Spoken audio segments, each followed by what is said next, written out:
Hello, ladies and gentlemen. Let us continue and start making our actual character. Yeah, it kinda... The FPS shoots way down during the loading screens. If you didn't catch that at first, sorry about the jumps. For some reason, the FPS goes really down when it's on the loading screens. Anyway, clan. Right, this is the default choosing. As you know, but has a new option. I'm going all over the place. History, which wasn't in the default. I'll show history in a minute. Let's look at the clans. Let's start with the first one. The Bruja. I know it says Bruja, but they call it Bruja. It looks horrible. The Bruja are passionist, idealist, and rebels, most likely to fight for their rights, then write protest songs. In life, most Bruja sought social change, and in undeath, most clan members commonly seek the creation of a vampiric utopia. As a militant radicals, they are renowned for their combat skills, but are also more likely to frenzy due to their hot-bloodedness, so to speak. They receive a +1 to their unarmed feat, but are penalised with -2 to all frenzy checks, due to their zealous natures. Nah, let's look at the female, because their male and female look a lot different. Look. Ooh, they're very blue. Right, next clan, the Gangrel. Gangrel are wild loners that are the most in tune with the beast within, allowing them to shapeshift into more beastly forms. Nomadic in nature, Gangrel care little about vampire politics and prefer to dwell and hunt in the outskirts of society. Because of their animalistic nature, they receive a +5 to strength, stamina, and wits during frenzy. However, because of their inherent feral nature, Gangrel receives a -1 on all frenzy checks. And yeah, you get a guy with dreadlocks if you play as him, which I don't like, because the Gangrel are like the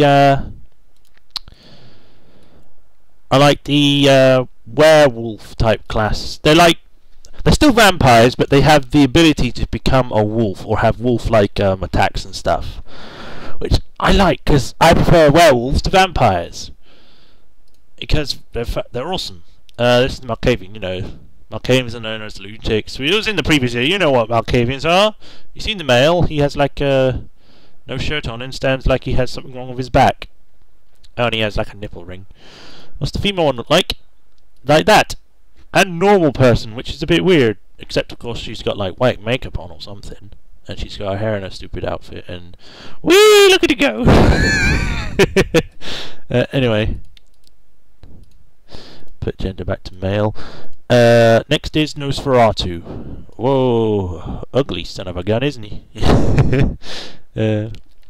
Hideous, skulking, and powerful, each in a world of monsters, the Nosferatu stands out. They embrace, twists, and deforms their physical features, forcing them to seek sanctuary underground.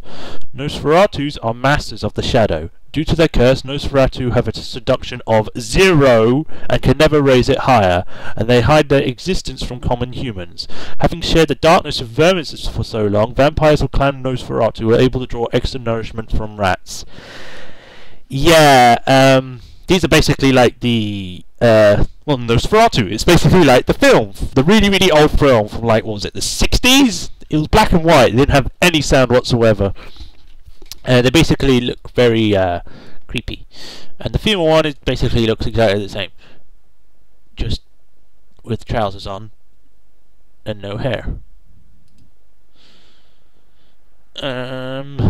Yeah, like I said, I won't be playing that because they're supposed to be like the hardest class because you're not allowed to be seen by mortals at all. Otherwise, your masquerade goes down, everyone tries to kill you, and all that. Toreador. Toreador pictures themselves as artistes and visionaries, and they value the high society mentality that the Camarilla enforces. The Camarilla is basically like their central government of vampires. Of all clans, the Toreador are the most connected to the mortal world through arts and entertainment. Toreador are beautiful creatures, if you say so, svelte and seductive, and move almost effortlessly.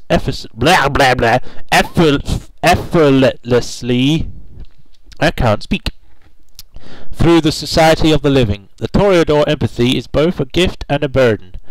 All humanity shifts are doubled, but Toreador start with an appearance score bonus of 1. I don't understand that. All humanity shifts are doubled?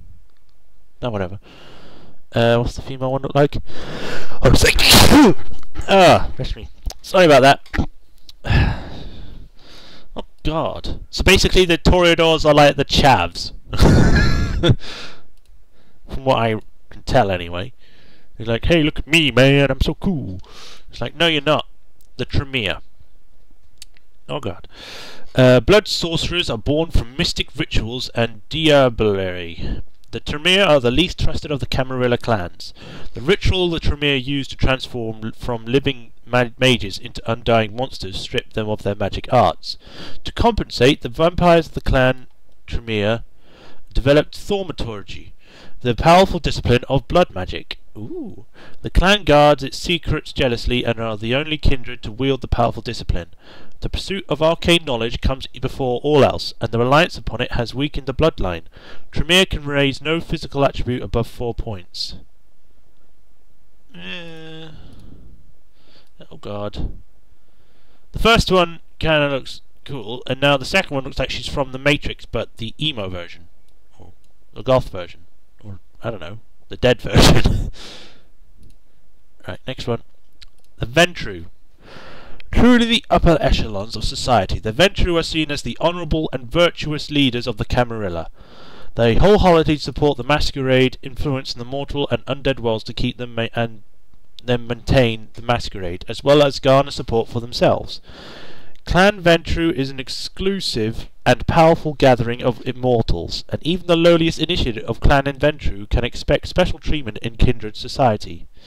This regal bloodline starts with a charisma bonus of 1, however, gains no nourishment from the lowborn and thin-blooded. Ventru gain no blood from feeding on animals. Feeding on low-life humans, prostitute, and the homeless can cause the Ventru to vomit. So yeah, if you want to play as these, they're basically like the posh pricks. Like going, oh, you got to do what I want. Yeah, as you can tell, like, the physics on this are a bit weird. I don't know what to play. I don't want to play them because they're a bit weird looking. I don't want to play this because he looks retarded. I don't want to play Malkavian because he kind of looks weird. I don't want to play the Nosferatu because it's supposed to be the hardest clan. I don't want to play the Toreador because he looks like a douchebag. I don't want to play the Tremere because I don't know.